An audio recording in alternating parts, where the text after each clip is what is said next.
नमस्कार, मी रवी बोडके आणि आपल्या सगळ्यांना माहिती आहे आपण यशोधनच्या माध्यमातून समाजातल्या अनाथ बेघर लोकांसाठी काम करतो। सागर गोळवे शासकीय अधिकारी आहेत, कराडमध्ये असतात आणि रात्री त्यांचा फोन आला की असा एक इसम आहे आणि त्याला तुम्ही मदत कराल का।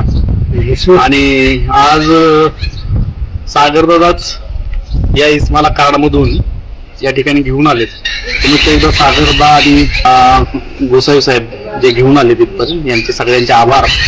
निश्चितपणे आज पण समाजामध्ये संवेदनशील माणसं आहेत आणि या संवेदनशील माणसांमुळे त्याचे असे काही निराधार रस्त्यावरती आहेत त्या निराधार लोकांना मदत होते निश्चित। आणि आज आपण अवस्था बघू शकता त्यांची काय। आता आपण त्यांना आपल्या आश्रमात जमा करून घेतले, इथून पुढच्या काळात आपण त्यांना निश्चितपणे चांगलं सांभाळू, गरजेप्रमाणे डॉक्टरांना दाखवून आपण त्यांना उपचार देण्याचा प्रयत्न करू आणि परत त्यांचं घर शोधू, परत त्यांना घरी सोडण्याचा आपण प्रयत्न करू।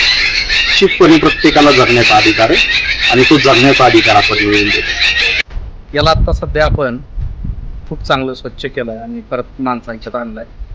मी अनेक व्हिडिओच्या माध्यमातून सांगत असतो की माणूस कुणीच वाईट नसतो। एक 30-40 किलोचं वजन गळ्यामध्ये घेऊन हा फिरत होता आणि इतकी वाईट आता त्याला ते सोडवताना, डोक्यावरच्या जटा सोडवताना त्याला तो इतका आनंद झाला आणि त्याला इतकं बरं वाटलं।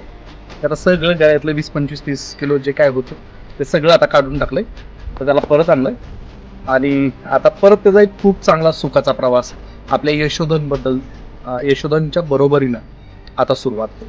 निश्चितपणे इथल्या लोकांच्यात रमेल। जर काही गरज पडली वैद्यकीय तर तीही आपण मिळवून देऊ, कारण माणुसकी अजून। धन्यवाद।